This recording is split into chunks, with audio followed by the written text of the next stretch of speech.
നമസ്കാരം. ഏവർക്കും നമ്മുടെ പുതിയൊരു വീഡിയോയിലേക്ക് സ്വാഗതം. അപ്പോൾ നമ്മുടെ 10th പ്രിലിംസിൻ്റെ റിസൾട്ടൊക്കെ വന്നു തുടങ്ങിയിട്ടുണ്ട്. നമ്മുടെ ഏറ്റവും പ്രതീക്ഷയോടെ കാത്തിരുന്ന നമ്മുടെ സെക്രട്ടേറിയറ്റ് LGSൻ്റെ കട്ട് ഓഫൊക്കെ വന്നു കഴിഞ്ഞു.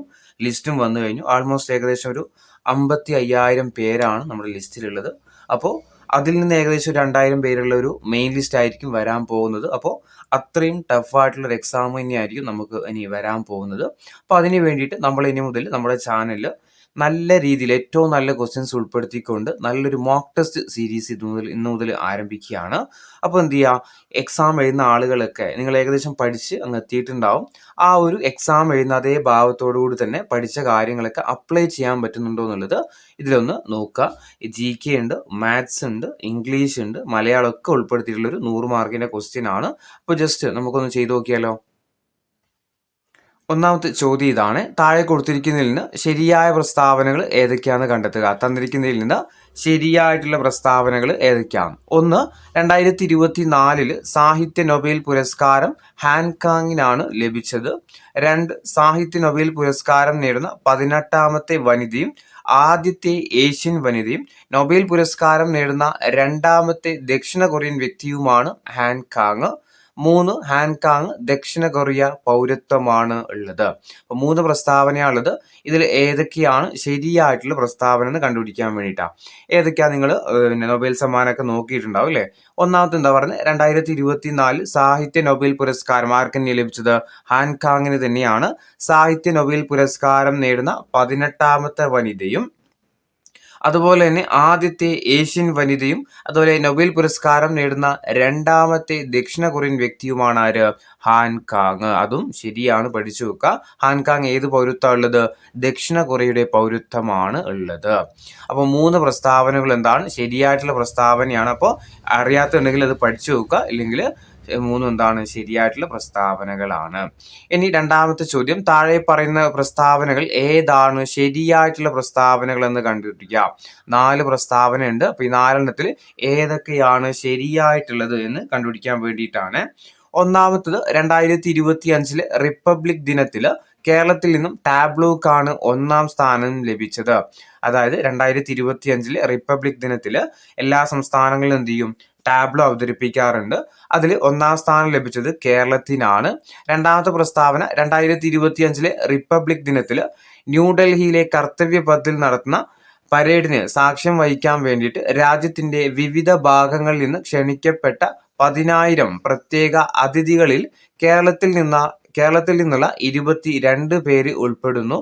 മൂന്നാമത്തെ പ്രസ്താവന, 2025 റിപ്പബ്ലിക് ദിനത്തിൽ പാലക്കാട് നിന്നുള്ള തോൽപ്പാവക്കൂത്ത് കലാകാരൻ രാമചന്ദ്ര പുലവർ, കൊല്ലത്ത് നിന്നുള്ള വൈക്കോൽ കൊണ്ട് ചിത്രം രചിക്കുന്ന B രാധാകൃഷ്ണപിള്ള, എറണാകുളത്ത് നിന്നുള്ള ശശിധരൻ PA എന്നിവരാണ് സ്വർണ്ണ ഭാരതത്തിന്റെ ശില്പികളിൽ പ്രമുഖരായിട്ടുള്ളത്. നാലാമത്തെ പ്രസ്താവന, 2025 റിപ്പബ്ലിക് ദിനത്തിൽ കേരള സംസ്ഥാനത്തിൽ നിന്ന് തെരഞ്ഞെടുക്കപ്പെട്ട വിഭാഗങ്ങളുടെ പട്ടികയിൽ പ്രൈം മിനിസ്റ്റർ യശസ്വി പദ്ധതിയുടെ കീഴിൽ കേരളത്തിന്റെ വിവിധ ഭാഗങ്ങളിൽ നിന്ന് 13 പേര് പങ്കെടുത്തു. അപ്പൊ ഇതിൽ ഏതൊക്കെയാണ് ശരിയായിട്ടുള്ള പ്രസ്താവനകളെന്ന്. അപ്പൊ കുറച്ച് വൈഡായിട്ട് നല്ലൊരു എക്സാം തന്നെയായിരിക്കും നമ്മുടെ ഈ 10th മെയിൻസിന്, അതായത് സെക്രട്ടേറിയറ്റ് LGSന് വരാൻ പോകുന്നത്. കാരണം ഏകദേശം 55,000 പേരെന്തുണ്ട് ഇപ്പോൾ പ്രിലിംസ് പാസ്സായിട്ട് കിടക്കുന്നുണ്ട്. അതിൽ നിന്ന് ഏതൊരു 2,000 പേരൊക്കെ ലിസ്റ്റ് നമുക്ക് മെയിൻ ലിസ്റ്റിൽ പ്രതീക്ഷിക്കുന്നുണ്ട്. അപ്പോൾ കുറച്ച് നല്ലൊരു സ്റ്റാൻഡേർഡ് എക്സാം തന്നെയായിരിക്കും. അപ്പോൾ ഇതുപോലത്തെ ക്വസ്റ്റ്യൻസ് ഒക്കെ എന്ത് ചെയ്യുക, വർക്കൗട്ട് ചെയ്യുന്നത് നിങ്ങൾക്ക് എന്തായാലും നന്നായിരിക്കും കേട്ടോ. അപ്പോൾ ഇതിൽ ഏതൊക്കെയാ റിപ്പബ്ലിക് ദിനവുമായി ബന്ധപ്പെട്ട് ശരിയായ പ്രസ്താവന? 2025 റിപ്പബ്ലിക് ദിനത്തിൽ കേരളത്തിൽ നിന്നുള്ള ടാബ്ലോക്കാണോ 1ാം സ്ഥാനം ലഭിച്ചത്? തെറ്റാണ്. രണ്ടാമത്തെ എന്താ, 2025 റിപ്പബ്ലിക് ദിനത്തിൽ ന്യൂഡൽഹിയിലെ കർത്തവ്യ പഥിൽ നടക്കുന്ന പരേഡിന് സാക്ഷ്യം വഹിക്കാൻ വേണ്ടിയിട്ട് രാജ്യത്തിന്റെ വിവിധ ഭാഗങ്ങളിൽ നിന്ന് ക്ഷണിക്കപ്പെട്ട 10,000 പേർ പ്രത്യേക അതിഥികൾ 10,000 പേരിൽ പ്രത്യേക അതിഥികളിൽ കേരളത്തിൽ നിന്ന് എത്ര പേരുണ്ടായിരുന്നു? 22 പേരുണ്ടായിരുന്നു. ശരിയാണ്.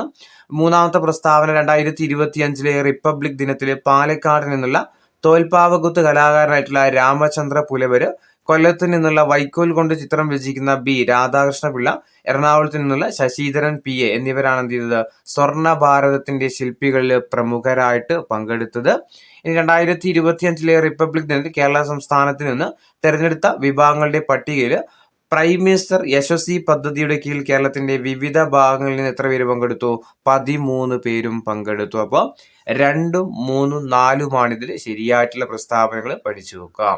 ഇനി മൂന്നാമത്തെ പ്രസ്താവന ചേരുംപടി ചേർക്കാൻ വേണ്ടിയിട്ടാണ്. 2025 പത്മശ്രീ പുരസ്കാരങ്ങൾ കിട്ടിയ വ്യക്തികളും അവരുടെ സംസ്ഥാനങ്ങളും ചേരുംപടി ചേർക്കുക. അപ്പോൾ 2025 പത്മശ്രീ ലഭിച്ചവരാണ് പാണ്ഡ്യറാം മാണ്ഡവി, ഭീമവ്വ ദൊണ്ടബാലപ്പ, ശില്ലേഖത്തറ, വേലു ആശാൻ, അതുപോലെ സാലി ഹോൾക്കർ. അപ്പൊ ഇവരെ സംസ്ഥാനം ഏത് സംസ്ഥാനത്തുള്ള ആളുകളാണെന്നുള്ളത് കണ്ടുപിടിക്കാൻ വേണ്ടിയിട്ടാണ്. അത് ഏതാ വരുന്നത്? ഒന്നാമത്തെ എന്താ? പാണ്ഡ്യറാം മാണ്ഡവി ഏതാ? ഛത്തീസ്ഗഡ് ആണ്. ഇനി ഭീമവ്വ ദൊഡ്ഡബാലപ്പ ശില്യകേത്ര ഏതാ? കർണാടകയാണ്. ഇനി വേലു ആശാൻ എവിടെയാ? തമിഴ്നാട്. സാലി ഹോൾക്കർ മധ്യപ്രദേശ്. നേരെ തന്നെയാണ്. A1 B2 C3 D4. അപ്പം പഠിച്ചു വെക്കാം. ഇനി നാലാമത്തെ ചോദ്യം, 2025 കേരള ബജറ്റിൽ പരാമർശിച്ച പരമ്പരാഗത തൊഴിൽ മേഖലയായ ബീഡി, ഖാദി, മുള, ചൂരൽ, മത്സ്യബന്ധനവും സംസ്കരണവും, കയർ എന്നിവയിലെ തൊഴിലാളികൾക്ക് 1250 രൂപ വീതം സാമ്പത്തിക സഹായം നൽകുന്ന പദ്ധതിയുടെ പേര് എന്താ? 2025 കേരള ബജറ്റിൽ പരാമർശിച്ച പരമ്പരാഗത തൊഴിൽ മേഖലയായ ബീഡി, ഖാദി, മുള, ചൂരൽ, മത്സ്യബന്ധനവും സംസ്കരണവും, കയറ് എന്നിവയിലെ തൊഴിലാളികൾക്ക് 1250 രൂപ വീതം സാമ്പത്തിക സഹായം നൽകുന്ന പദ്ധതി ഏതാന്ന് ചോദിക്കാം. ഏതാ? ഓപ്ഷൻ ഡി ആണ് income support scheme. Option D ആണ് ഇൻകം സപ്പോർട്ട് സ്കീമാണ്. ഇനി എത്ര മേഖലകളിലാണ് 2025 കേന്ദ്ര ബജറ്റ് പ്രധാനമായിട്ടും ഊന്നൽ നൽകിയത്? എത്ര മേഖലകളിലായിട്ടാണ് 2025 കേന്ദ്ര ബജറ്റ് പ്രധാനമായിട്ടും ഊന്നൽ നൽകിയത്? എത്രയാ? ഓപ്ഷൻ ബി ആണ് 6 മേഖലകളിലാണ്. ഇനി ആറാമത്തെ ചോദ്യം, ഒരു രാജ്യം അതിന്റെ മണ്ണ് മാത്രമല്ല, ഒരു രാജ്യം അതിന്റെ ജനങ്ങളാണ്. നിർമ്മല സീതാരാമൻ ബജറ്റ് പ്രസംഗത്തിൽ പരാമർശിച്ച ഈ വാക്കുകൾ ആരുടേതാണ്? ഒരു രാജ്യം അതിന്റെ മണ്ണ് മാത്രമല്ല, ഒരു രാജ്യം അതിന്റെ ജനങ്ങളാണ് എന്ന് നിർമ്മല സീതാരാമൻ ബജറ്റ് അവതരിപ്പിക്കുന്ന സമയത്തിൽ പരാമർശിച്ച ഈ വാക്കുകൾ ആരുടേതാണ്? ആരതാ? ഓപ്ഷൻ ബി ആണ് ഗുരുജാഡ അപ്പറാവു. Option B ഗുരുജാഡ Apparao. ഇതൊക്കെ മാക്സിമം ടൈറ്റ് ആയാൽ വരാൻ പോകുന്ന ക്വസ്റ്റ്യൻസ് ആണ് ഇതൊക്കെ. ഇനി 2024 കേരള ശ്രീ പുരസ്കാരം ലഭിച്ച നാരായണ ഭട്ടതിരി ഏത് മേഖലയുമായിട്ട് ബന്ധപ്പെട്ടതാണ്? 2024 കേരള ശ്രീ പുരസ്കാരം ലഭിച്ച നാരായണ ഭട്ടതിരി ഏത് മേഖലയുമായി ബന്ധപ്പെട്ടത്? ഓപ്ഷൻ ഡി ആണ് കാലിഗ്രാഫിയുമായിട്ട് ബന്ധപ്പെട്ടതാണ്. എട്ടാമത്തെ ചോദ്യം, ഇനിയും മരിക്കാത്ത ഭൂമി നിന്നാസന്ന മൃതിയിൽ നിനക്കാത്മശാന്തി ഇതു നിന്റെ ചരമ ശുശ്രൂഷക്ക് ഹൃദയത്തിൽ എന്നെ കുറിച്ച ഗീതം. ഇത് ആരുടെ വാക്കുകളാണ്? ആരുടെ വാക്ക്? ഓപ്ഷൻ സി ആണ് ONVയുടെ വാക്കാണ്. ഇതൊക്കെ എല്ലാവർക്കും അറിയുന്നതായിരിക്കും. ഇനി 2024 ഭാരതരത്ന നേടിയവർ ആരൊക്കെയാണ്? 2024 ഭാരതരത്നം ലഭിച്ചവർ ആരൊക്കെയാണ്? ഒരു 5 പേരെ തന്നിട്ടുണ്ട്. ഇതിൽ ആർക്കൊക്കെയാണ് 2024 ഭാരതരത്നം ലഭിച്ചത്? ഒന്ന് കർപ്പൂരി ഠാക്കൂർ ഉണ്ട്, LK അദ്വാനി ഉണ്ട്, PV നരസിംഹറാവു, ചൗധരി ചരൺ സിംഗ്, MS സ്വാമിനാഥൻ. ഇതിൽ ആർക്കൊക്കെ 2024 ലഭിച്ചെന്ന് ചോദിച്ചാൽ, ഒന്ന് കർപ്പൂരി ഠാക്കൂർ ലഭിച്ചിട്ടുണ്ട്, LK അദ്വാനി ലാൽകൃഷ്ണ അദ്വാനി കിട്ടിയിട്ടുണ്ട്, PV നരസിംഹറാവു, ചൗധരി ചരൺ സിംഗ്, MS സ്വാമിനാഥൻ. 2024 5 പേർക്കാണ് ഭാരതരത്നം ലഭിച്ചത്. അത് ആരൊക്കെയാ? Karpoori Thakur, LK Advani, PV Narasimha Rao, Chaudhary Charan Singh, MS Swaminathan. ഇവർക്കൊക്കെ എന്ത് ചെയ്തിട്ടുണ്ട്? 2024 ഭാരതരത്നം ലഭിച്ചിട്ടുണ്ട്. ഇനി ഇന്ത്യക്ക് വേണ്ടിയിട്ട് ഒളിമ്പിക്സിൽ മെഡൽ നേടുന്ന ഏറ്റവും പ്രായം കുറഞ്ഞ താരമാരാണ്? ഇന്ത്യക്ക് വേണ്ടിയിട്ട് ഒളിമ്പിക്സിൽ മെഡൽ നേടുന്ന ഏറ്റവും പ്രായം കുറഞ്ഞ താരം ചോദിച്ചാൽ ആരാ? അമൻ സഹറാബത്ത്. അമൻ സഹറാബത്ത്. ഓപ്ഷൻ സി ആണ് അമൻ സഹറാബത്ത്. 11ാമത്തെ ചോദ്യം, താഴെ തന്നിരിക്കുന്ന പ്രസ്താവനകൾ ശരിയാണോ അല്ലെങ്കിൽ തെറ്റാണോ എന്ന് പരിശോധിക്കുക. ഒരു 3 പ്രസ്താവനകളുണ്ട്. അതിലേതൊക്കെയാണ് ശരിയായിട്ടുള്ളതെന്ന് കണ്ടുപിടിക്കുക. ഒന്നെന്താ പറഞ്ഞത്? Indian civil service act 1861. Indian civil service act 1861. 2 all India service act 1951. All India service act 1951. Public service commission എന്ന ആശയം കടമെടുത്തിരിക്കുന്നത് ഗവൺമെന്റ് ഓഫ് ഇന്ത്യ ആക്ട് 1935 നിന്നാണ്. അപ്പൊ 3 പ്രസ്താവനകൾ. ഇതിൽ ഏതൊക്കെയാ ശരിയായിട്ടുള്ളത്? ഒന്നെന്താ? ഇന്ത്യൻ സിവിൽ സർവീസ് ആക്ട് ഏതാ വർഷം? 1861 തന്നെയാണ്. All India civil service act ആണെങ്കിലും അത് 1951. അതായത് നമ്മൾ പബ്ലിക് സർവീസ് കമ്മീഷൻ എന്ന ആശയം കടമെടുത്തത് എവിടുന്ന് തന്നെയാ? 1935 ഗവൺമെന്റ് ഓഫ് ഇന്ത്യ ആക്ടിൽ നിന്നാണ്. അപ്പൊ 3 പ്രസ്താവനകളും ശരിയാണ്. ഇനി 12ാമത്തെ ചോദ്യം താഴെ തന്നിരിക്കുന്നതിൽ സംസ്ഥാന ദുരന്ത നിവാരണ അതോറിറ്റിയുടെ അധികാരങ്ങളിൽ ഉൾപ്പെടുന്നത് ഏതൊക്കെയാണ്? സംസ്ഥാന ദുരന്ത നിവാരണ അതോറിറ്റിയുടെ അധികാരങ്ങളിൽ ഉൾപ്പെടുന്നത് ഏതൊക്കെയാണ്? 1. സംസ്ഥാന ദുരന്ത നിവാരണ നയം രൂപീകരിക്കുക. 2. ദേശീയ അതോറിറ്റി നിഷ്കർഷിച്ച മാർഗനിർദ്ദേശങ്ങൾക്കനുസൃതമായിക്കൊണ്ട് സംസ്ഥാന പദ്ധതികൾക്ക് അംഗീകാരം നൽകുക. 3. സംസ്ഥാന സർക്കാരിന്റെ വിവിധ വകുപ്പുകൾ തയ്യാറാക്കിയ ദുരന്ത നിവാരണ പദ്ധതിക്ക് അംഗീകാരം നൽകുക. 4. സംസ്ഥാന പദ്ധതിയുടെ നടത്തിപ്പ് ഏകോപിപ്പിക്കുക. ഈ 4 പ്രസ്താവനകളിൽ നിന്ന് ഏതൊക്കെയാണ് സംസ്ഥാന ദുരന്ത നിവാരണ അതോറിറ്റിയുടെ അധികാരങ്ങളിൽ ഉൾപ്പെടുന്നതെന്ന് കണ്ടുപിടിക്കുക. അപ്പൊ ഏതൊക്കെയാ? ഒന്നെന്താ പറയുന്നത്? സംസ്ഥാന ദുരന്ത നിവാരണ നയം രൂപീകരിക്കുക. ആരധികാരം? അതോറിറ്റിയുടെ അധികാരമാണ്. ശരിയാണ്. ദേശീയ അതോറിറ്റി നിഷ്കർഷിച്ച മാർഗനിർദ്ദേശങ്ങൾക്കനുസൃതമായിക്കൊണ്ട് സംസ്ഥാന പദ്ധതികൾക്ക് അംഗീകാരം നൽകുക. ശരിയാണ്. സംസ്ഥാന സർക്കാരിന്റെ വിവിധ വകുപ്പുകൾ തയ്യാറാക്കിയ ദുരന്ത നിവാരണ പദ്ധതിക്ക് അംഗീകാരം നൽകുക. സംസ്ഥാന പദ്ധതിയുടെ നടത്തിപ്പ് ഏകോപിപ്പിക്കുക. 4 പ്രസ്താവനകളും ശരിയാണ്. ഒന്ന് പഠിച്ചു വെക്കണേ.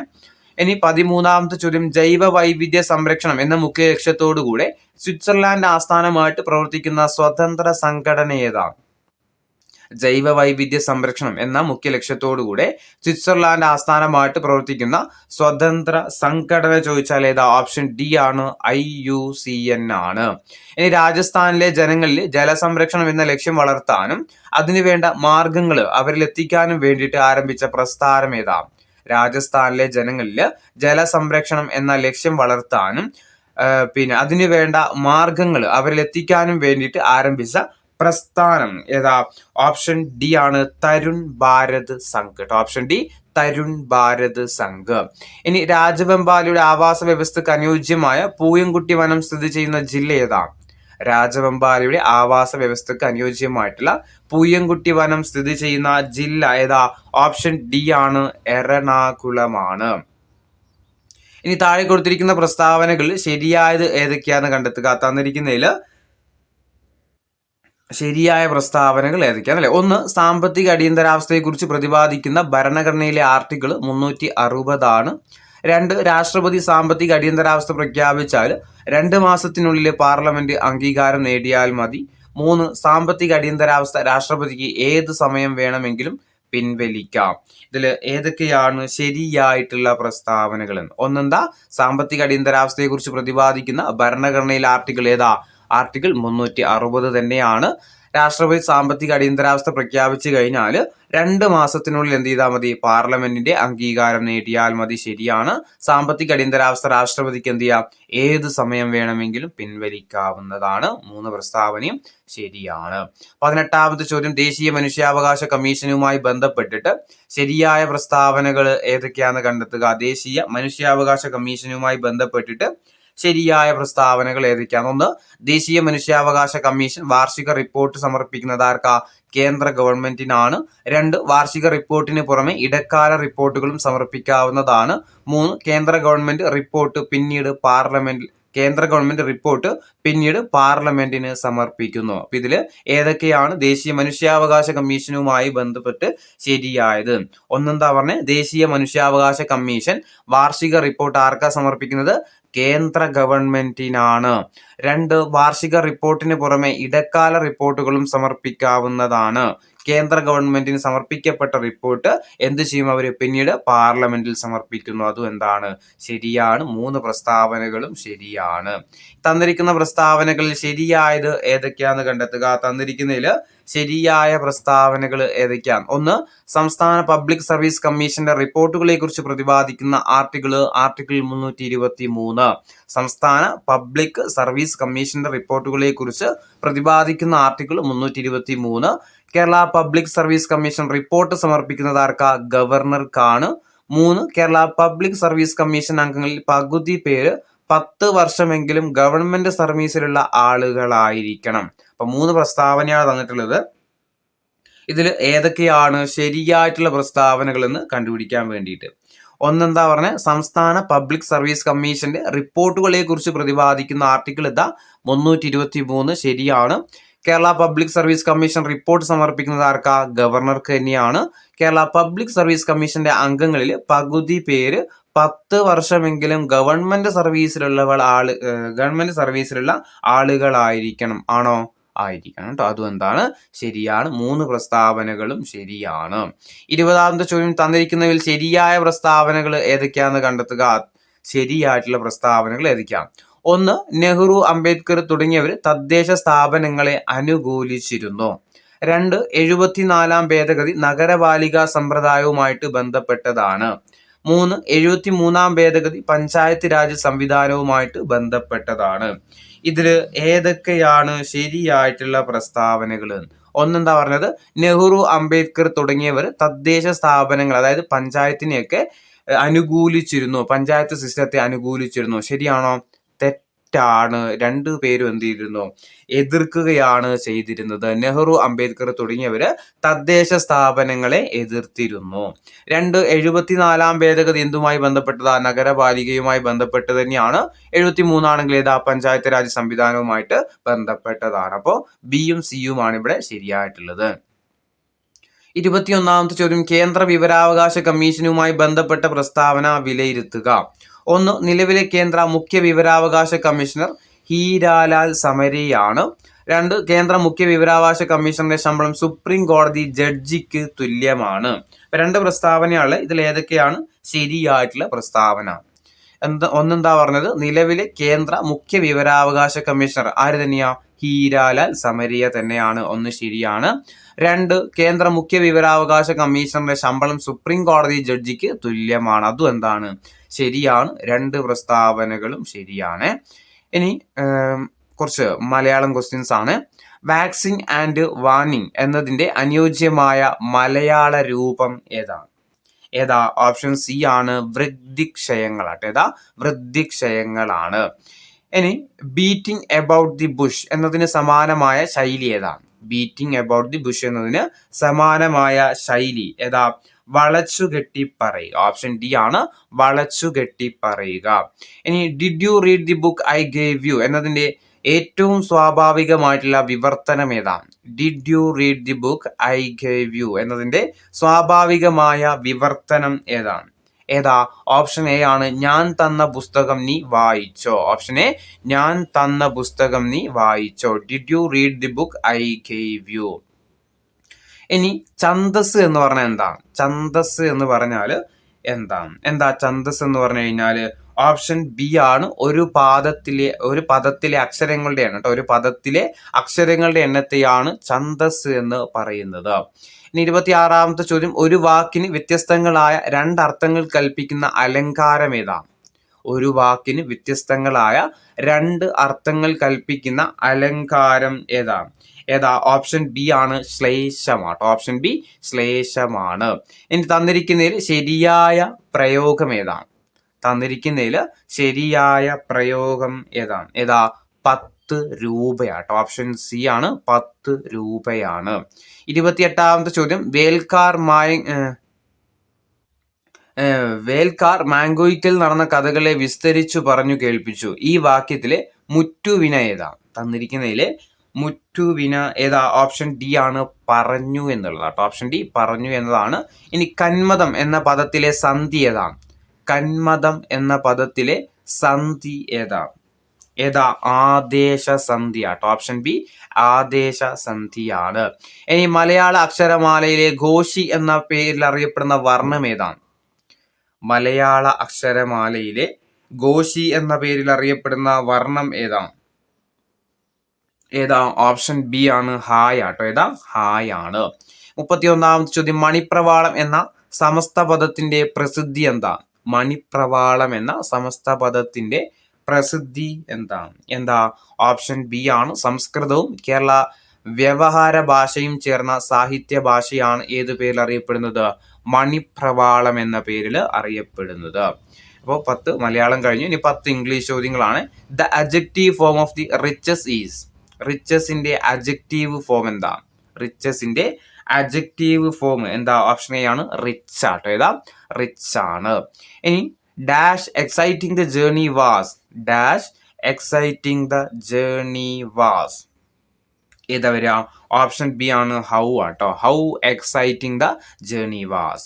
ഇനി the noun form of define is. The noun form of define is. ഏതാ? ഡെഫിനിഷൻ ആട്ടോ. ഓപ്ഷൻ ഡി ആണ്, ഡെഫിനിഷൻ ആണ്.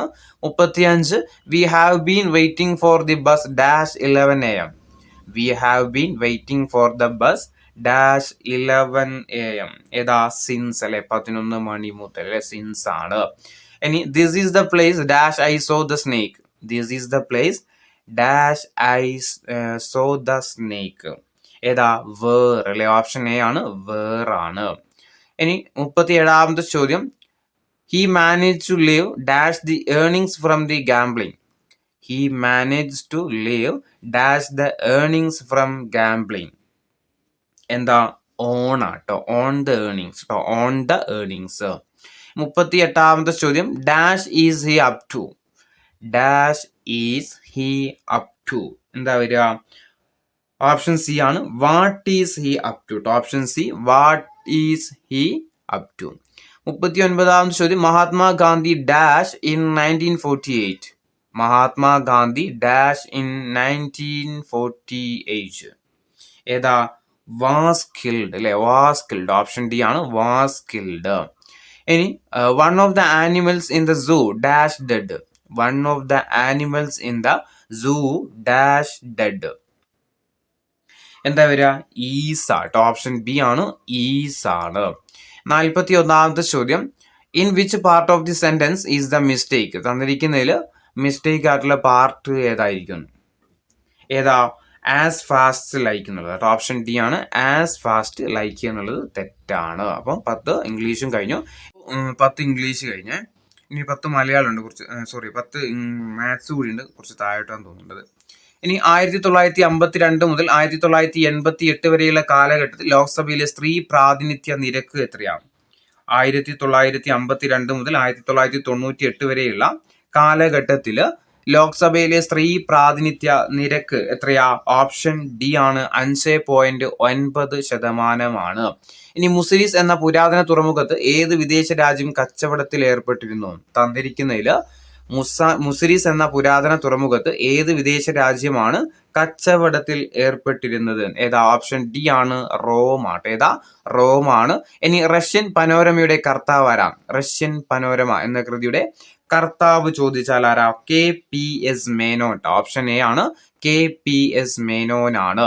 ഇനി ബ്രിട്ടീഷുകാർക്ക് ദിവാനി അനുവദിച്ച മുഗൾ ചക്രവർത്തി ആരാ? ബ്രിട്ടീഷുകാർക്ക് ദിവാനി അനുവദിച്ച മുഗൾ ചക്രവർത്തി ചോദിച്ചാൽ ആരാ? ഷാ ആലം ആട്ടോ. ഓപ്ഷൻ ഡി ആണ്, ഷാ ആലമാണ്. ഇനി കെരാറ്റിൻ എന്ന പദാർത്ഥമുള്ളത് എവിടെയാണ്? കെരാറ്റിൻ എന്ന പദാർത്ഥമുള്ളത് എവിടെയാ? കെരാറ്റിൻ എന്ന പദാർത്ഥമുള്ളത് ചർമ്മത്തിലാട്ടോ. ഓപ്ഷൻ ബി ആണ്, ചർമ്മത്തിലാണ്. ഇനി കുറച്ച് മാത്സ് ഉള്ളത്. ഇടയിൽ കയറി വന്നതാ, നോക്കാം. ഇതെന്ത് ചെയ്യാൻ പറയാം? ആവശ്യമുള്ള ആളുകൾ ജസ്റ്റ് നമ്മളെ ടെലിഗ്രാം ചാനൽ ജോയിൻ ചെയ്ത് കഴിഞ്ഞാൽ ഈ മാത്സിന്റെ ക്വസ്റ്റ്യൻ തരാം. അതിൻ്റെ എന്ത് ചെയ്യാം? വർക്കൗട്ട് കഴിഞ്ഞിട്ട് നിങ്ങൾ ആൻസർ ഒന്ന് നോക്കിയാൽ മതി കേട്ടോ. ആവശ്യമുള്ള ആളുകൾ ജസ്റ്റ് നമ്മുടെ ടെലിഗ്രാം ചാനൽ ദ്രോണ PSC എന്ന് അടിച്ചു കഴിഞ്ഞാൽ നിങ്ങൾക്ക് കിട്ടും കേട്ടോ.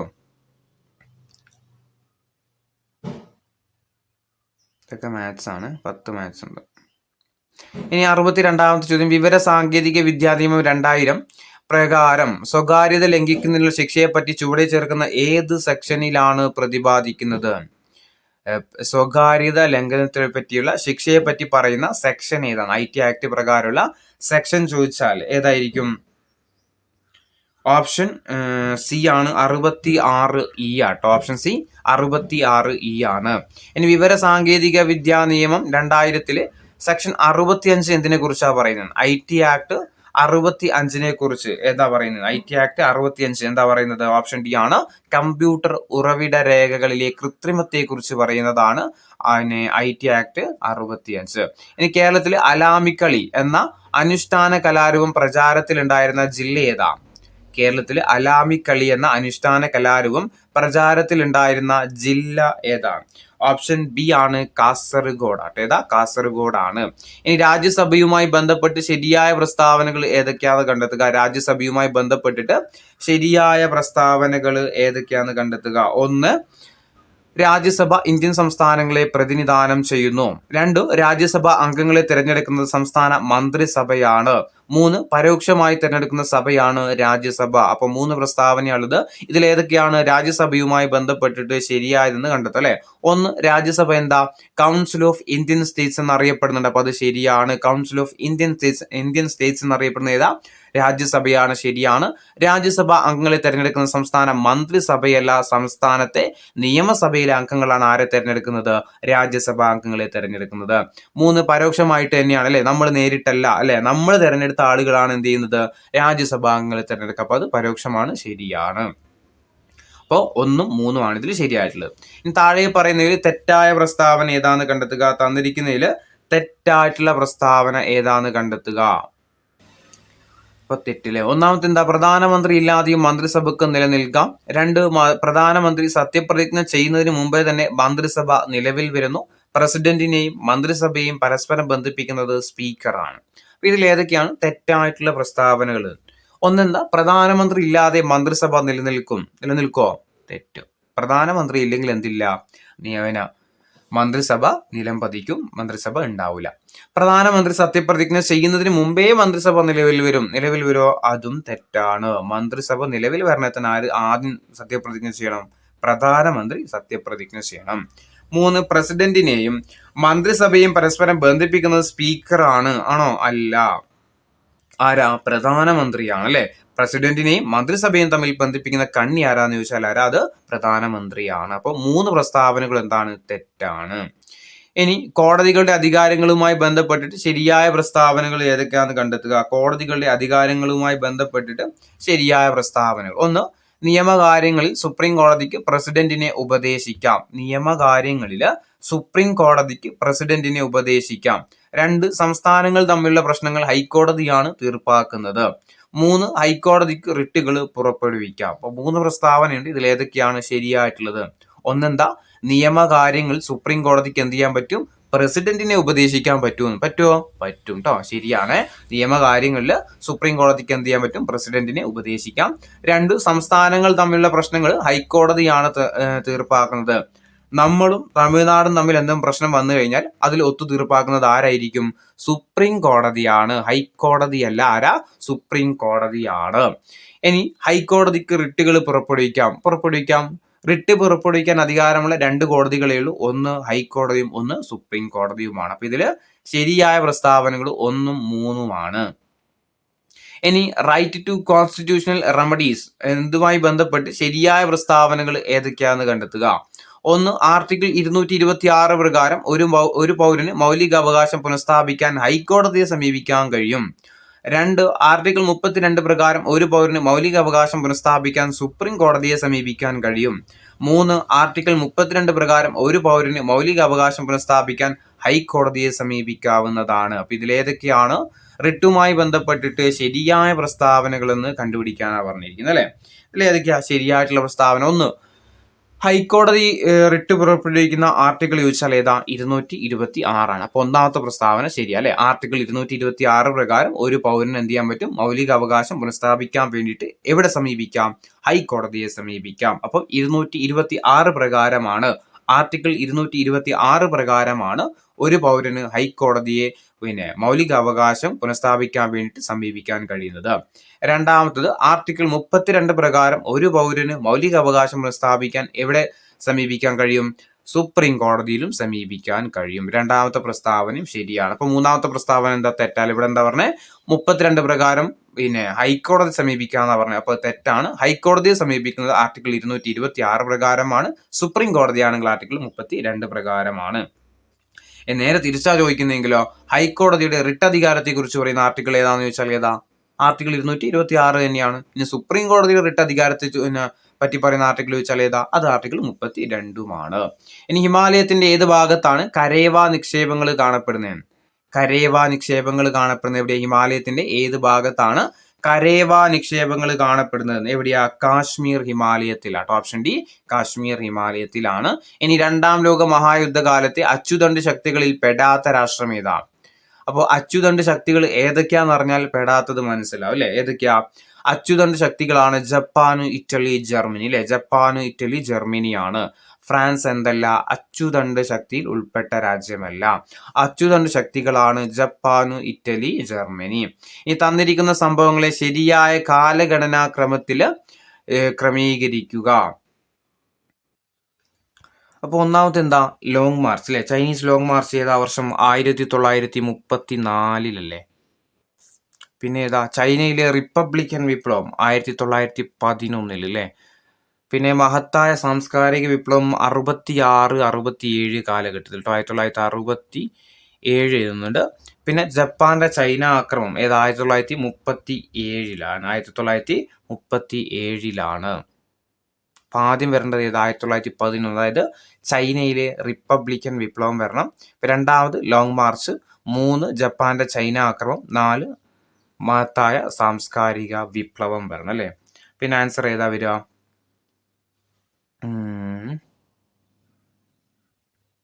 3 ലാസ്റ്റ് ആയിട്ട് വരുന്ന ഒറ്റ ഓപ്ഷനേ ഉള്ളൂ. ഏതാ? ഓപ്ഷൻ സി ആണ് അല്ലേ ആൻസർ.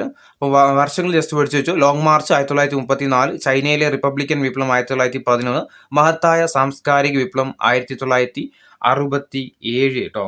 67 66-76 കാലഘട്ടത്തിലാട്ടോ. 66-76 കാലഘട്ടത്തിലാണ് മഹത്തായ സാംസ്കാരിക വിപ്ലവം നടക്കുന്നത്.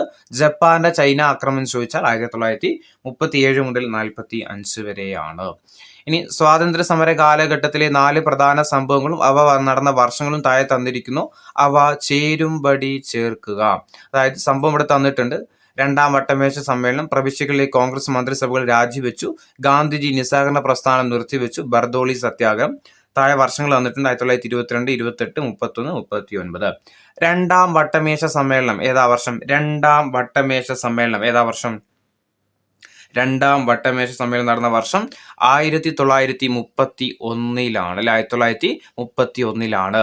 പ്രവിശ്യകളിലെ കോൺഗ്രസ് മന്ത്രിസഭകൾ രാജിവെച്ചു. പ്രവിശ്യകളിലെ കോൺഗ്രസ് മന്ത്രിസഭകൾ രാജിവെച്ചത് ഏതാ വർഷം? 1939 1939. ഇനി ഗാന്ധിജി നിസ്സഹകരണ പ്രസ്ഥാനം നിർത്തിവെച്ചു ഏതാ വർഷം? ഗാന്ധിജി നിസ്സഹകരണ പ്രസ്ഥാനം നിർത്തിവെച്ച വർഷം ചോദിച്ചാൽ ഏതാ? 1922. ഇനി ബർദോളി സത്യാഗ്രഹം ഏതാ വർഷം? 1928 അല്ലെ? ബർദോളി സത്യാഗ്രഹം 1928. അപ്പോൾ വർഷം പഠിച്ചു വെച്ചോ. രണ്ടാം വട്ടമേശ സമ്മേളനം, ഒന്നാം വട്ടമേശ സമ്മേളനം ഏതാ വർഷം? 1930. രണ്ടാം വട്ടമേശ സമ്മേളനം 1931. മൂന്നാം വട്ടമേശ സമ്മേളനം 1932. ഇവിടെ ചോദിച്ചിരിക്കുന്നത് രണ്ടാം വട്ടമേശ സമ്മേളനം ഏതാ വർഷം? 1931. ഇനി പ്രവിശ്യകളിലെ കോൺഗ്രസ് മന്ത്രിസഭകൾ രാജിവെച്ചു 1939. ഗാന്ധിജി നിസ്സഹകരണ പ്രസ്ഥാനം നിർത്തിവെച്ചു 1922. ബർദോളി സത്യാഗ്രഹം 1928. ഇനി താഴെ തന്നിരിക്കുന്ന പ്രസ്താവനകൾ ഏതാണ് ഗുരുവായൂർ സത്യാഗ്രഹവുമായി ബന്ധപ്പെട്ടിട്ട് ശരിയായിട്ടുള്ളത്? 1. 1931 നവംബർ 12 ഗുരുവായൂർ സത്യാഗ്രഹം ആരംഭിച്ചു. പി കൃഷ്ണപിള്ളയും മന്നത്ത് പത്മനാഭനും സത്യാഗ്രഹത്തിൽ പങ്കെടുത്ത നേതാക്കളാണ്. ഗുരുവായൂർ ക്ഷേത്രത്തിലേക്ക് എല്ലാ ഹിന്ദുക്കൾക്കും പ്രവേശനം നൽകുക എന്നതായിരുന്നു സത്യാഗ്രഹത്തിന്റെ ലക്ഷ്യം. 1932 ഒക്ടോബർ 2 സത്യാഗ്രഹം അവസാനിച്ചു. ഇതിൽ ഏതൊക്കെയാണ് ഗുരുവായൂർ സത്യാഗ്രഹവുമായി ബന്ധപ്പെട്ടിട്ട് ശരിയായ പ്രസ്താവനകൾ എന്ന് കണ്ടുപിടിക്കുക. ഗുരുവായൂർ സത്യാഗ്രഹം ആരംഭിച്ചതെന്ന 1931 നവംബർ 1 നവംബർ 12 അല്ല, നവംബർ 1. അപ്പോൾ അത് തെറ്റാണ്. പി കൃഷ്ണപിള്ളി, മന്നത്ത് പത്മനാഭൻ എന്ത് ചെയ്തിട്ടുണ്ട്? സത്യാഗ്രഹത്തിൽ പങ്കെടുത്ത നേതാക്കളാണ്. ഗുരുവായൂർ ക്ഷേത്രത്തിലേക്ക് എല്ലാ ഹിന്ദുക്കൾക്കും പ്രവേശനം നൽകുക എന്നതായിരുന്നു എന്ത്? സത്യാഗ്രഹത്തിന്റെ ലക്ഷ്യം എന്ന് പറയുന്നത്. 1932 ഒക്ടോബർ 2 എന്ത് ചെയ്തു? സത്യാഗ്രഹം അവസാനിച്ചു. അപ്പോൾ 1 മാത്രമേ തെറ്റുള്ളൂ. 2, 3, 4 എന്താണ്? ശരിയായിട്ടുള്ള പ്രസ്താവനയാണ്. ഇനി 74ാമത്തെ ചോദ്യം, കരിമ്പ് കൃഷി, പരുത്തി കൃഷി തുടങ്ങിയവയ്ക്ക് അനുയോജ്യമായ കറുത്ത പരുത്തി മണ്ണ് ഉണ്ടാകുന്നത് ഏത് പാറ പൊടിഞ്ഞിട്ടാണ്? കരിമ്പ് കൃഷിക്ക് അനുയോജ്യമായ മണ്ണും അതുപോലെ പരുത്തി കൃഷിക്ക് അനുയോജ്യമായ മണ്ണാണ് ഏത്? കറുത്ത മണ്ണെന്ന് പറയില്ലേ? ഈ കറുത്ത മണ്ണ് ഏത് പാറക്ക് അപക്ഷയം സംഭവിച്ചിട്ടാണ് ഉണ്ടാകുന്നത്? നമ്മൾ പഠിക്കുന്നുണ്ട്. ഏതാ? ബസാൾട്ട് ശിലകൾക്ക് അപക്ഷയം സംഭവിച്ചിട്ടാണ് ഏതുണ്ടാകുന്നത്? കറുത്ത മണ്ണുണ്ടാകുന്നത്. ഇനി ഇന്ത്യയിൽ നടപ്പിലാക്കിയ പുത്തൻ സാമ്പത്തിക പരിഷ്കാരങ്ങളുമായി ബന്ധപ്പെട്ടിട്ട് താഴെ തന്നിരിക്കുന്ന പ്രസ്താവനകളിൽ ശരിയായിട്ടുള്ള പ്രസ്താവനകൾ ഏതൊക്കെയാണെന്ന് കണ്ടെത്തുക. പുത്തൻ സാമ്പത്തിക നയവുമായി ബന്ധപ്പെട്ട് ഇന്ത്യയിൽ നടന്നതിൽ ഏതൊക്കെയാണ് ശരിയായിട്ടുള്ള പ്രസ്താവനകളെന്ന്. ഒന്നാമത്തെ എന്താ? GDP നിരക്ക് വർദ്ധിച്ചു. 2 വിദേശ നാണയ ശേഖരം വർദ്ധിച്ചു. 3 കൃഷിയിൽ പുരോഗതി ഉണ്ടായി. 4 വിദേശ മൂലധന നിക്ഷേപം വർദ്ധിച്ചു. അപ്പോൾ ഇതിൽ ഏതൊക്കെയാണ് പുത്തൻ സാമ്പത്തിക പരിഷ്കാരങ്ങളുമായി ബന്ധപ്പെട്ടിട്ട് ശരിയായിട്ടുള്ള പ്രസ്താവനകൾ അല്ലെ? 1 GDP നിരക്ക് എന്ത് ചെയ്തിട്ടുണ്ട്? വർദ്ധിച്ചിട്ടുണ്ടായിരുന്നു. വിദേശ നാണയ ശേഖരവും വർദ്ധിച്ചിട്ടുണ്ടായിരുന്നു. കൃഷിയിൽ പുരോഗതി ഉണ്ടായി എന്നുള്ളത് തെറ്റാണ്. വിദേശ മൂലധന നിക്ഷേപവും വർദ്ധിച്ചിട്ടുണ്ട്. അപ്പോൾ പുത്തൻ സാമ്പത്തിക പരിഷ്കാരങ്ങളുമായി ബന്ധപ്പെട്ടിട്ട് തന്നിരിക്കുന്നതിൽ ഏതൊക്കെയാണ് ശരിയായിട്ടുള്ളത്? 1 GDP നിരക്ക് വർദ്ധിച്ചു. 2 വിദേശ നാണയ ശേഖരവും വർദ്ധിച്ചു. അതുപോലെ വിദേശ മൂലധന നിക്ഷേപവും വർദ്ധിച്ചു. ഇനി ഹരിത വിപ്ലവവുമായി ബന്ധപ്പെട്ട് താഴെ തന്നിരിക്കുന്ന പ്രസ്താവനകൾ ഏതൊക്കെയാണ് ശരിയായിട്ടുള്ള പ്രസ്താവനകൾ എന്ന് കണ്ടുപിടിക്കുക. ഹരിത വിപ്ലവവുമായി ബന്ധപ്പെട്ടിട്ട് ശരിയായത്: 1 ഭക്ഷ്യധാന്യങ്ങളുടെ കാര്യത്തിൽ ഇന്ത്യ സ്വയം പര്യാപ്തത നേടി. 2 ഡോക്ടർ MS സ്വാമിനാഥനാണ് ഇന്ത്യൻ ഹരിത വിപ്ലവത്തിന്റെ പിതാവ് എന്ന് അറിയപ്പെടുന്നത്. 3 ഭക്ഷ്യധാന്യങ്ങളുടെ ഇറക്കുമതിയുള്ള ആശ്രയത്വം കുറഞ്ഞു. 4 ഇന്ത്യയിൽ പ്രധാനമായിട്ടും ഹരിത വിപ്ലവം ഗോതമ്പ് വിപ്ലവം എന്ന് അറിയപ്പെടുന്നു. ഇതിൽ ഏതൊക്കെയാണ് ഹരിത വിപ്ലവവുമായി ബന്ധപ്പെട്ടിട്ട് ശരിയായത്? 1 ഭക്ഷ്യധാന്യങ്ങളുടെ കാര്യത്തിൽ ഇന്ത്യ എന്ത് ചെയ്തു? സ്വയം പര്യാപ്തത നേടി. 2 ഡോക്ടർ MS സ്വാമിനാഥനാണ് എന്ത് എന്നറിയപ്പെടുന്നത്? ഇന്ത്യൻ ഹരിത വിപ്ലവത്തിന്റെ പിതാവ് എന്നറിയപ്പെടുന്നത്. ഭക്ഷ്യധാന്യങ്ങളുടെ ഇറക്കുമതിയുള്ള ആശ്രയത്വം എന്ത് ചെയ്തു? ഇന്ത്യക്ക് കുറയുക ഉണ്ടായത്. അതുപോലെ ഇന്ത്യയിൽ പ്രധാനമായിട്ടും ഹരിത വിപ്ലവം എന്ത് പേരിൽ അറിയപ്പെടുന്നത്? ഗോതമ്പ് വിപ്ലവം എന്ന് അറിയപ്പെടുന്നുണ്ട്. അപ്പോൾ 4 പ്രസ്താവനകളും ശരിയാണ്. ഇനി സംസ്ഥാനത്ത് അനീമിയ പൂർണ്ണമായിട്ടും തുടച്ചു നീക്കുക എന്ന ലക്ഷ്യവുമായിട്ട് ആരോഗ്യ വകുപ്പ് നടപ്പിലാക്കുന്ന വിപുലമായ പ്രചരണ പരിപാടി ഏതാണ്? സംസ്ഥാനത്ത് അനീമിയ പൂർണ്ണമായിട്ടും തുടച്ചു നീക്കുക എന്ന ലക്ഷ്യവുമായിട്ട് ആരോഗ്യ വകുപ്പ് നടപ്പിലാക്കുന്ന വിപുലമായ പ്രചരണ പരിപാടി ഏതാ? ഓപ്ഷൻ എ ആണ്, വിവ കേരളം. ഓപ്ഷൻ എ വിവ കേരളം. ഇനി 78 താഴെ തന്നിരിക്കുന്നതിൽ ചേരുംപടി ചേർക്കുക. GST നിലവിൽ വന്ന വർഷം ഏതാണെന്ന് കണ്ടെത്തുക. ആസൂത്രണ കമ്മീഷൻ ഏത് വർഷം? ദേശീയ ഗ്രാമീണ തൊഴിലുറപ്പ് നിയമം 1ാം പഞ്ചവത്സര പദ്ധതി ആരംഭിച്ച വർഷം. ഇതൊക്കെ ഒരു ബേസിക് ക്വസ്റ്റ്യൻ അല്ലെ? ഇതൊക്കെ എല്ലാവർക്കും അറിയുന്നതായിരിക്കും. GST ബില്ല് ഏത് വർഷമായിരുന്നു നിലവിൽ വന്നത്? GST ബില്ല് നിലവിൽ വന്നത് ഏത് വർഷം? 2017 ജൂലൈ 1-നാണ്. 2017 ജൂലൈ 1-ന്. ആസൂത്രണ കമ്മീഷൻ നിലവിൽ വന്ന വർഷം? ആസൂത്രണ കമ്മീഷൻ ഏതാ വർഷം? 1950 മാർച്ച് 15-ന്. 1950 മാർച്ച് 15-നാണ് ഏത് നിലവിൽ വരുന്നത്? ആസൂത്രണ കമ്മീഷൻ നിലവിൽ വന്നത്. ദേശീയ ഗ്രാമീണ തൊഴിലുറപ്പ് നിയമം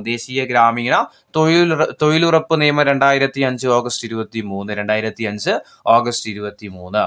1ാം പഞ്ചവത്സര പദ്ധതി 1951 ഏപ്രിൽ 1-നാണ്.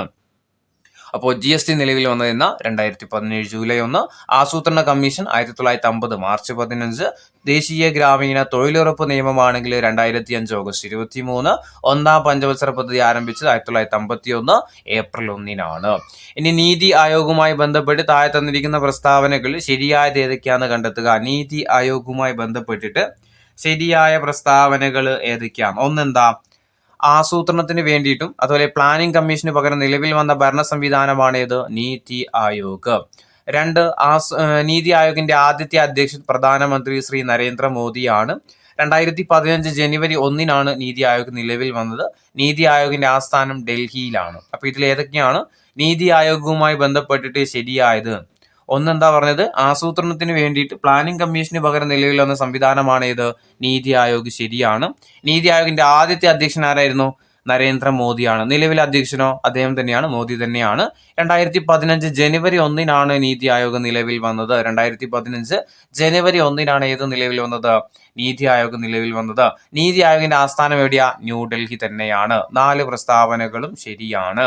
ഇനി ഉപദ്വീപീയ ഇന്ത്യയിലെ പടിഞ്ഞാറോട്ടൊഴുകുന്ന ഏറ്റവും വലിയ നദിയെക്കുറിച്ചുള്ള പ്രസ്താവനയാണ് താഴെ തന്നിരിക്കുന്നത്. ഇതിൽ ശരിയായത് ഏതാന്ന് കണ്ടെത്തുക. ഉപദ്വീപീയ ഇന്ത്യയിലെ പടിഞ്ഞാറോട്ടൊഴുകുന്ന ഏറ്റവും വലിയ നദി അതേതാ? ഉപദ്വീപീയ ഇന്ത്യയിൽ പടിഞ്ഞാറോട്ടൊഴുകുന്ന ഏറ്റവും വലിയ നദി ചോദിച്ചാൽ ഏതാ?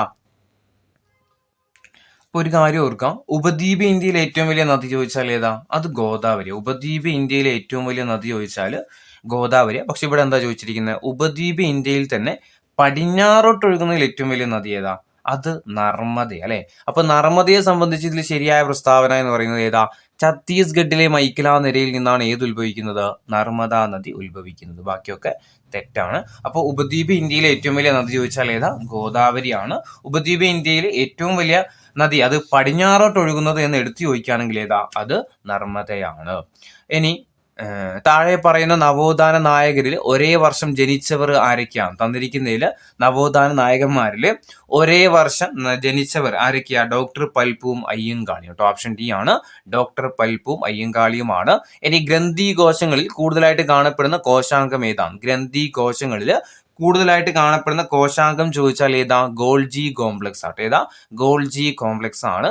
തന്നിരിക്കുന്നതിൽ മാംസ്യത്തിന്റെ ദഹനവുമായിട്ട് ബന്ധമില്ലാത്തത് ഏതാന്ന് തിരഞ്ഞെടുക്കുക. തന്നിരിക്കുന്നതിൽ മാംസ്യത്തിന്റെ ദഹനവുമായിട്ട് ബന്ധമില്ലാത്തത് ഏതാ? ഓപ്ഷൻ ഡി ആണ്, ലിപ്പേസ് ആട്ടോ. ഏതാ? ലിപ്പേസ് ആണ്. അപ്പം ഇനി കൊടും തണുപ്പുള്ള ഇടങ്ങളിൽ വിളകൾ നശിച്ചു പോകാതിരിക്കാൻ വേണ്ടിയിട്ട് സ്ഫടിക മേൽക്കരയുള്ള മുറികളിൽ വളർത്തുന്ന രീതി ഏതാണ്? കൊടും തണുപ്പുള്ള ഇടങ്ങളിൽ വിളകൾ നശിച്ചു പോകാതിരിക്കാൻ വേണ്ടിയിട്ട് സ്ഫടിക മേൽക്കരയുള്ള മുറികളിൽ വളർത്തുന്ന കൃഷി രീതി ഏത് പേരിൽ അറിയപ്പെടുന്നത്? ഹരിതഗൃഹ കൃഷി എന്നാണ്. ഓപ്ഷൻ ഡി ആണ്, ഹരിതഗൃഹ കൃഷിയാണ്. ഇന്ത്യയിലെ 2 മഴക്കാലങ്ങൾ ഏതൊക്കെയാണ്? ഇന്ത്യയിലെ 2 മഴക്കാലങ്ങൾ ഏതൊക്കെയാ? ഒന്ന് ജൂൺ മുതൽ സെപ്റ്റംബർ വരെയും അതേപോലെ 2 ഒക്ടോബർ മുതൽ നവംബർ വരെയുമാണ് അല്ലെ. ജൂൺ മുതൽ സെപ്റ്റംബർ വരെയും അതേപോലെ 1 തെക്ക് പടിഞ്ഞാറൻ മൺസൂണും 2 വടക്ക് കിഴക്കൻ മൺസൂണുമാണ്. ഇനി ഉത്തരാർദ്ധഗോളത്തില് ആർട്ടിക് വൃത്തത്തിന് വടക്ക് ഉത്തര ധ്രുവത്തെ ചുറ്റി സ്ഥിതി ചെയ്യുന്ന കാലാവസ്ഥാ മേഖല ഏതാണ്? ഉത്തരാർദ്ധഗോളത്തില് ആർട്ടിക് വൃത്തത്തിന് വടക്ക് ഉത്തര ധ്രുവത്തെ ചുറ്റി സ്ഥിതി ചെയ്യുന്ന കാലാവസ്ഥാ മേഖല ഏതാ? ഓപ്ഷൻ എ ആണ്, തുന്ദ്ര മേഖലയാട്ടോ. ഏതാ? തുന്ദ്ര മേഖലയാണ്. ഇനി താഴെ തന്നിരിക്കുന്നതിൽ വ്യവസായ വിപ്ലവവുമായിട്ട് ശരിയായ പ്രസ്താവനകൾ ഏതൊക്കെയാന്ന് കണ്ടെത്തുക. വ്യവസായ വിപ്ലവവുമായി ബന്ധപ്പെട്ടിട്ട് ശരിയായത് ഏതൊക്കെയാണ്? 1 യന്ത്രങ്ങളുടെ ഉപയോഗത്തോടെ ഉൽപാദന രംഗത്തിട്ടായ മാറ്റങ്ങൾ അറിയപ്പെടുന്നതാണ് വ്യാവസായിക വിപ്ലവം എന്ന്. 2 വ്യവസായ വിപ്ലവം ആരംഭിച്ച രാജ്യം ചോദിക്കുകയാണെങ്കിൽ ഏതാ? ഇംഗ്ലണ്ട് ആണ്. വ്യവസായ വിപ്ലവത്തെ പ്രധാന കണ്ടുപിടുത്തമായ ആവിയന്ത്രം കണ്ടുപിടിച്ചത് ജെയിംസ് വാട്ടാണ്. ഇതിൽ ഏതൊക്കെയാണ് വ്യവസായ വിപ്ലവവുമായി ബന്ധപ്പെട്ടിട്ട് ശരിയായത്? 1 എന്താ പറഞ്ഞത്? യന്ത്രങ്ങളുടെ ഉപയോഗത്തോടെ ഉൽപാദന രംഗത്തുണ്ടായ മാറ്റങ്ങൾ അറിയപ്പെടുന്നതാണ് ഇത് വ്യവസായ വിപ്ലവം. വ്യവസായ വിപ്ലവം ആരംഭിച്ച രാജ്യം ചോദിക്കുകയാണെങ്കിൽ ഏതാ? ഇംഗ്ലണ്ട് ആണ്. വ്യവസായ വിപ്ലവത്തെ പ്രധാന കണ്ടുപിടുത്തം ചോദിച്ചാൽ ഏതാ? ആവിയന്ത്രമാണ്. ആവിയന്ത്രം കണ്ടുപിടിച്ചതാരാ? ജെയിംസ് വാട്ടാണ്. അപ്പൊ 3 പ്രസ്താവനകളും ശരിയാണ്. ഇനി ശരിയായ പ്രസ്താവന കണ്ടെത്തുക. 1 ദത്തവകാശ നിരോധന നിയമത്തിലൂടെ ബ്രിട്ടീഷുകാർ പിടിച്ചെടുത്ത നാട്ടുരാജ്യങ്ങളാണ് സാമ്പൽപൂർ, സത്താറ, ഉദയ്പൂർ, ഝാൻസി, നാഗ്പൂർ. 2 ഇന്ത്യയുടെ ഭൂരിഭാഗം പ്രദേശങ്ങളും ബ്രിട്ടീഷ് അധീനതയിലായ വർഷമാണ് 1857. 3 ബംഗാളിൽ ആധിപത്യം സ്ഥാപിക്കാൻ കമ്പനിയെ പ്രേരിപ്പിച്ച ഘടകങ്ങളാണ് ബംഗാളിലെ ഫലഭൂയിഷ്ഠമായ മണ്ണ്, കാർഷിക സമൃദ്ധി, നദീജല ഗതാഗത സൗകര്യങ്ങൾ എന്നിവ. ഇതിൽ ഏതൊക്കെയാണ് ശരിയായിട്ടുള്ള പ്രസ്താവനകൾ എന്ന് കണ്ടുപിടിക്കണം. ഒന്നാമത്തത് ദത്തവകാശ നിരോധന നിയമത്തിലൂടെ ബ്രിട്ടീഷുകാർ പിടിച്ചെടുത്ത നാട്ടുരാജ്യങ്ങൾ സാമ്പൽപൂർ, സത്താര, ഉദയ്പൂർ, ഝാൻസി, നാഗ്പൂർ. ശരിയാണ്. 2 ഇന്ത്യയുടെ ഭൂരിഭാഗം പ്രദേശങ്ങളും ബ്രിട്ടീഷിന്റെ അധീനതയിലായ വർഷം ചോദിക്കുകയാണെങ്കിൽ ഏത്? 1857 ആണ്. ബംഗാളിൽ ആധിപത്യം സ്ഥാപിക്കാൻ കമ്പനിയെ പ്രേരിപ്പിച്ച ഘടകങ്ങൾ ചോദിച്ചാൽ ഏതാ? ബംഗാളിലെ ഫലഭൂയിഷ്ഠമായിട്ടുള്ള മണ്ണ്, കാർഷിക സമൃദ്ധി, നദീജല ഗതാഗത സൗകര്യങ്ങൾ എന്നിവയാണ്. 3 പ്രസ്താവനകളും ശരിയാണ്. ഇനി 19ാം നൂറ്റാണ്ടിൽ മലബാറിൽ പൊട്ടിപ്പുറപ്പെട്ട മാപ്പിള കലാപത്തിന് നേതൃത്വം നൽകിയത് ആരാണ്?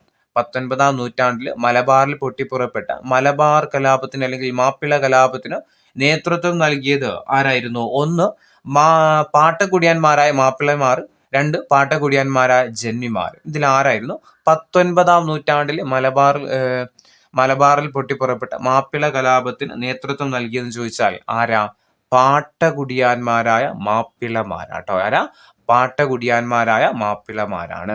ഇനി തൊട്ടുകൂടായ്മ, തീണ്ടിക്കൂടായ്മ എന്നിവയ്ക്കെതിരെ പ്രവർത്തിച്ച കേരളത്തിലെ ആദ്യകാല സാമൂഹ്യ പരിഷ്കർത്താക്കളിൽ ഒരാൾ ആരാണ്? തൊട്ടുകൂടായ്മ, തീണ്ടിക്കൂടായ്മ എന്നിവയ്ക്കെതിരെ പ്രവർത്തിച്ച കേരളത്തിലെ ആദ്യകാല സാമൂഹ്യ പരിഷ്കർത്താക്കളിൽ ഒരാള് ആരാ? വൈകുണ്ഠ സ്വാമികളാട്ടോ. ആരാ? വൈകുണ്ഠ സ്വാമികളാണ്. ഇനി ശരിയായ പ്രസ്താവനകൾ ഏതൊക്കെയാണെന്ന് തിരഞ്ഞെടുക്കുക. തന്നിരിക്കുന്നതിൽ നിന്ന് ശരിയായിട്ടുള്ള പ്രസ്താവനകൾ ഏതൊക്കെയാണ്? 1 ഇന്ത്യൻ ഫോറസ്റ്റ് സർവീസ് അഖിലേന്ത്യാ സർവീസിൽ ഉൾപ്പെടുന്നു. ഇന്ത്യൻ ഫോറസ്റ്റ് സർവീസ് അഖിലേന്ത്യാ സർവീസിൽ ഉൾപ്പെടുന്നു. 2 അഖിലേന്ത്യാ സർവീസിലേക്കുള്ള ഉദ്യോഗസ്ഥരെ തിരഞ്ഞെടുക്കുന്നത് യൂണിയൻ പബ്ലിക് സർവീസ് കമ്മീഷൻ ആണ്. 3 അഴിമതി തടയാൻ വേണ്ടിയിട്ട് 1964 ദേശീയ തലത്തിൽ രൂപം കൊണ്ട സ്ഥാപനമാണ് ലോക്പാല്. 4 സർവീസിൽ നിന്നും വിരമിച്ച ഒരു ഹൈക്കോടതി ജഡ്ജിയെയാണ് ഓംബുഡ്സ്മാനായിട്ട് നിയമിക്കുന്നത്. ഇതിലേതൊക്കെയാണ് ശരിയായിട്ടുള്ള പ്രസ്താവനകളെന്ന് കണ്ടുപിടിക്കുക. അപ്പോൾ ഇന്ത്യൻ ഫോറസ്റ്റ് സർവീസ് അഖിലേന്ത്യാ സർവീസിൽ ഉൾപ്പെടുന്നതാണ്. ആണോ? ശരിയാണ് അല്ലെ. IFS, IAS, IPS ഇതാണ് ഇത് അഖിലേന്ത്യാ സർവീസ് എന്ന് അറിയപ്പെടുന്നത്. ഇനി അഖിലേന്ത്യാ സർവീസിലേക്കുള്ള ഉദ്യോഗസ്ഥരെ തെരഞ്ഞെടുക്കുന്നത് ആരാ? UPSC ആണ്, അല്ലെങ്കിൽ യൂണിയൻ പബ്ലിക് സർവീസ് കമ്മീഷൻ ആണ്. അപ്പോൾ 1 ശരിയാണ്, 2 ശരിയാണ്. ഇനി മൂന്നാമത്തെ എന്താ? അഴിമതി തടയാൻ വേണ്ടിയിട്ട് 1964 ദേശീയ തലത്തിൽ രൂപം നൽകിയ സ്ഥാപനമാണ് ലോക്പാൽ. ആണോ? തെറ്റാ അല്ലെ. 1964 പിന്നെ അഴിമതി തടയാൻ വേണ്ടിയിട്ട് കൊണ്ടുവന്ന സ്ഥാപനം ഏതാ? സെൻട്രൽ വിജിലൻസ് കമ്മീഷൻ ആട്ടോ. 1964 ഏത് നിലവിൽ വരുന്നത്? സെൻട്രൽ വിജിലൻസ് കമ്മീഷൻ നിലവിൽ വരുന്നത്. ലോക്പാൽ അല്ല, സെൻട്രൽ വിജിലൻസ് കമ്മീഷൻ ആണ് 1964 നിലവിൽ വന്നത്. 4 സർവീസിൽ നിന്ന് വിരമിച്ച ഒരു ഹൈക്കോടതി ജഡ്ജി ആയിരിക്കണം ഓംബുഡ്സ്മാൻ ആയിട്ട് നിയമിക്കുന്നത്. അതെന്താണ്? ശരിയാണ്. അപ്പോൾ 1, 2, 4 ഇതിൽ ശരിയായിട്ടുള്ള പ്രസ്താവനകൾ. അപ്പോൾ 1964 രൂപം കൊണ്ട സ്ഥാപനം ഏതാ? സെൻട്രൽ വിജിലൻസ് കമ്മീഷൻ ആണ്. ഇനി ചേരുംപടി ചേർക്കുക. ഇംഗ്ലണ്ടിലെ മഹത്തായ വിപ്ലവം, ഫ്രഞ്ച് വിപ്ലവം, ചൈനീസ് വിപ്ലവം, റഷ്യൻ വിപ്ലവം അല്ലേ? അപ്പോൾ ഇതിന്റെ വർഷങ്ങൾ പഠിച്ചാലോ? ഇംഗ്ലണ്ടിലെ മഹത്തായ വിപ്ലവം ഏതാ വർഷം? ഇംഗ്ലണ്ടിലെ മഹത്തായ വിപ്ലവം 1688 ഫ്രഞ്ച് വിപ്ലവം ഏതാ വർഷം? ഫ്രഞ്ച് വിപ്ലവം 1789 അല്ലെ. 1789. ചൈനീസ് വിപ്ലവമാണെങ്കിൽ ഏതാ വർഷം? 1911. റഷ്യൻ വിപ്ലവം 1917. ഇംഗ്ലണ്ടിലെ മഹത്തായ വിപ്ലവം 1688, ഫ്രഞ്ച് വിപ്ലവം 1789, ചൈനീസ് വിപ്ലവം 1911, റഷ്യൻ വിപ്ലവം 1917. 93ാമത്തെ ചോദ്യം, തന്നിരിക്കുന്നവയിൽ നിന്ന് ശരിയായ പ്രസ്താവനകൾ ഏതൊക്കെയാണെന്ന് കണ്ടെത്തുക. തന്നിരിക്കുന്നതിൽ നിന്ന് ശരിയായിട്ടുള്ള പ്രസ്താവനകൾ ഏതൊക്കെയാണ്? രാജ്യത്തെ മൊത്തം ജനങ്ങളെക്കുറിച്ചുള്ള വിവരം ശേഖരിക്കുന്ന സർവേയാണ് സെൻസസ്. 2 സാമൂഹിക വിഷയങ്ങൾ പഠിക്കാൻ ഏറ്റവും അനുയോജ്യമായ പഠന രീതിയാണ് സർവേ എന്ന് പറയുന്നത്. 3 തെരഞ്ഞെടുത്ത നിശ്ചിത എണ്ണം ആളുകളിൽ നിന്ന് നടത്തുന്ന വിവര ശേഖരണമാണ് സാമ്പിൾ സർവേ എന്ന് അറിയപ്പെടുന്നത്. അപ്പൊ ഇതിലേതൊക്കെയാണ് ശരിയായിട്ടുള്ള പ്രസ്താവന? ഇത് ഒരു SCRT ആണ്.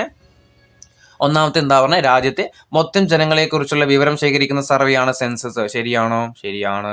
2 സാമൂഹിക വിഷയങ്ങൾ പഠിക്കാൻ ഏറ്റവും അനുയോജ്യമായ പഠന രീതി ചോദിച്ചാൽ ഏതാ? സർവേ തന്നെയാണ്. തെരഞ്ഞെടുത്ത ആളുകളിൽ നിന്ന് പിന്നെ നടത്തുന്ന വിവരശേഖരണം ഏത് പേരിൽ അറിയപ്പെടുന്നത്? സാമ്പിൾ സർവേ എന്ന് അറിയപ്പെടുന്നുണ്ട്. 3 പ്രസ്താവനകളും ശരിയാണ്. 94ാമത്തെ ചോദ്യം, തന്നിരിക്കുന്ന പ്രസ്താവനകളിൽ തെറ്റായിട്ടുള്ള പ്രസ്താവന ഏതാന്ന് കണ്ടെത്തുക. തന്നിരിക്കുന്നതിൽ തെറ്റായിട്ടുള്ള പ്രസ്താവന ഏതാന്ന് കണ്ടെത്തണം. 1 എന്താ? വിദ്യാഭ്യാസത്തെ മൗലികാവകാശമാക്കിയ ഭരണഘടനാ ഭേദഗതി 2002 86ാമത്തെ ഭരണഘടനാ ഭേദഗതിയാണ്. വിദ്യാഭ്യാസത്തെ മൗലികാവകാശമാക്കി മാറ്റിയ ഭരണഘടനാ ഭേദഗതി ചോദിച്ചാൽ ഏതാ? 2002 86ാമത്തെ ഭരണഘടനാ ഭേദഗതിയാണ്. 6നും 14 വയസ്സിനും ഇടയിൽ പ്രായമുള്ള കുട്ടികൾക്ക് സൗജന്യവും സാർവത്രികവുമായിട്ടുള്ള വിദ്യാഭ്യാസം ഉറപ്പുവരുത്തുന്ന ആർട്ടിക്കിൾ ഏതാ? ആർട്ടിക്കിൾ 21A ആണ്. ആണോ? 6നും 14 വയസ്സിനും ഇടയിൽ പ്രായമുള്ള കുട്ടികൾക്ക് സൗജന്യവും സാർവത്രികവുമായിട്ടുള്ള വിദ്യാഭ്യാസം ഉറപ്പുവരുന്ന ആർട്ടിക്കിൾ ചോദിച്ചാൽ ഏത്? ആർട്ടിക്കിൾ 21A തന്നെയാണ്. പാർലമെന്റ് പാസാക്കിയ വിദ്യാഭ്യാസ അവകാശ നിയമം നിലവിൽ വന്നത് 2010 മാർച്ച് 1 പാർലമെന്റ് പാസാക്കിയ വിദ്യാഭ്യാസ അവകാശ നിയമം നിലവിൽ വന്ന വർഷം ചോദിച്ചാൽ 2010 ഏപ്രിൽ 1 മാർച്ച് 1 ഏപ്രിൽ 1. ഇനി പാർലമെന്റ് വിദ്യാഭ്യാസ അവകാശ നിയമം പാസാക്കുന്നത് ചോദിച്ചാൽ ഇന്ന് 2009 ഓഗസ്റ്റ് 26 പാർലമെന്റ് പാസാക്കുന്നത് 2009 ഓഗസ്റ്റ് 26. ഇനി ISO എന്ന് പറഞ്ഞാൽ എന്താ? ISO എന്ന് പറഞ്ഞാൽ എന്താ? International organisation for standardisation. International organisation for standardisation. ISOയുടെ എക്സ്പാൻഷൻ ചിലപ്പോൾ ചോദിക്കാം. എന്താ? International organisation for standardisation. ഇനി 97ാമത്തെ ചോദ്യം, ഉപഭോക്തൃ തർക്കങ്ങളിൽ ഉപഭോക്തൃ കോടതികൾ വഴി ലഭിക്കുന്ന പരിഹാരങ്ങൾ ഏതൊക്കെയാണ്? ഉപഭോക്തൃ തർക്കങ്ങളിൽ ഉപഭോക്തൃ കോടതികൾ വഴി ലഭിക്കുന്ന പരിഹാരങ്ങൾ ഏതൊക്കെയാണ്? ഒരു 7 പരിഹാരങ്ങൾ കൊടുത്തിട്ടുണ്ട്. ഇതിൽ ഏതൊക്കെയാണ് നമുക്ക് കോടതികൾ വഴി ലഭിക്കുന്ന പരിഹാരങ്ങൾ എന്ന് കണ്ടെത്താൻ വേണ്ടിയിട്ട്? 1 പകരം സാധനം നൽകൽ, നമ്മൾ എന്തെങ്കിലും സാധനം വാങ്ങിയിട്ട് എന്തെങ്കിലും സംഭവിച്ചു കഴിഞ്ഞാൽ കമ്പനി എന്ത് ചെയ്യുന്നില്ല, നമുക്ക് മാറ്റി തരുന്നില്ലെങ്കിൽ നമ്മൾ എന്ത് ചെയ്യാണ്, കോടതി കൊടുത്തു കഴിഞ്ഞാൽ നമുക്കത് പകരം സാധനം കിട്ടാം എന്നാണ് പറയുന്നത്. 2, നൽകിയ പണം അധികമായിട്ട് ഈടാക്കിയ പണം അതുപോലെ തിരിച്ചു നൽകാം. നഷ്ടം നികത്തുന്നതിനുള്ള തുക ലഭ്യമാക്കാം. സേവനത്തിലെ കോട്ടങ്ങൾ പരിഹരിക്കാനുള്ള നിർദ്ദേശങ്ങൾ നൽകാം. ദോഷകരമായിട്ടുള്ള വ്യാപാര നടപടികൾ നിർത്തലാക്കാം. ഹാനികരമായ ഭക്ഷ്യവസ്തുക്കളുടെ വിൽപ്പന നിരോധിക്കാം. പരാതിക്കാരന്റെ ചെലവ് ലഭ്യമാക്കാം. അപ്പൊ 7 കൊടുത്തിട്ടുണ്ട്. ഇതില് നമ്മളൊരു ഉപഭോക്തൃ കോടതി പോയി കഴിഞ്ഞാൽ നമുക്ക് ഇതിൽ ഏതൊക്കെയാണ് ലഭ്യമാകുന്നത് പഠിച്ചു വെക്കുക. ഇതൊക്കെ നമുക്ക് എന്ത് ചെയ്യും, ഉപഭോക്തൃ കോടതികൾ വഴി പോയാൽ ലഭ്യമാകുന്ന സേവനങ്ങളാണ്, പരിഹാരങ്ങളാണ്. 1, പകരം സാധനം നൽകാം. നൽകിയ പണം അല്ലെങ്കിൽ അധികമായിട്ട് ഈടാക്കിയ പണം എന്ത് ചെയ്യാം, നമുക്ക് തിരിച്ചു നൽകാം. നഷ്ടം നികത്തുന്നതിനുള്ള തുക ലഭ്യമാക്കാം. സേവനത്തിലെ കോട്ടങ്ങൾ പരിഹരിക്കാനുള്ള നിർദ്ദേശങ്ങൾ നൽകാം. ദോഷകരമായിട്ടുള്ള വ്യാപാര നടപടികൾ നിർത്തലാക്കാം. ഹാനികരമായിട്ടുള്ള ഭക്ഷ്യവസ്തുക്കളുടെ വിൽപ്പന നിരോധിച്ചേക്കാം. അതുപോലെ പരാതിക്കാരന്റെ ചെലവ് എന്ത് ചെയ്യിക്കാം, ലഭ്യമാവുകയും ചെയ്യാം. ഇനി 98ാമത്തെ ചോദ്യം, പ്രകാശ സംശ്ലേഷണ സമയത്തുണ്ടാകുന്ന ഗ്ലൂക്കോസ് നിർമ്മിക്കപ്പെടുന്ന ഘട്ടം ഏതാണ്? പ്രകാശ സംശ്ലേഷണ സമയത്ത് ഗ്ലൂക്കോസ് നിർമ്മിക്കപ്പെടുന്ന ഘട്ടം ചോദിച്ചാൽ ഏതാ? ഓപ്ഷൻ എ ആണ്, ഇരുണ്ട ഘട്ടമാണ്. ഏതാ? ഇരുണ്ട ഘട്ടമാണ്. ക്വസ്റ്റ്യൻ ഉണ്ടാക്കിയ സമയത്ത് 98 ഉണ്ടാക്കിയിട്ടുള്ളൂ, 2 കുറവുണ്ട്. അപ്പോൾ നമുക്ക് ഈ വീഡിയോ എത്ര നോക്കാം? 98 നോക്കാം. അപ്പോൾ നിങ്ങൾ ആ മാത്സിന്റെ ക്വസ്റ്റ്യൻ ആവശ്യമുള്ള ആളുകൾ ജസ്റ്റ് ഒന്ന് നമ്മളെ ടെലിഗ്രാം ഗ്രൂപ്പിൽ ജോയിൻ ചെയ്യാം. അപ്പോൾ നിങ്ങൾ ബാക്കിയുള്ള ക്വസ്റ്റ്യൻ ഒക്കെ ഉണ്ടല്ലോ, അതിൽ നിന്ന് എത്ര മാർക്ക് കിട്ടിയെന്നൊക്കെ ഒന്ന് ജസ്റ്റ് ഒന്ന് കമന്റ് ചെയ്യണേ.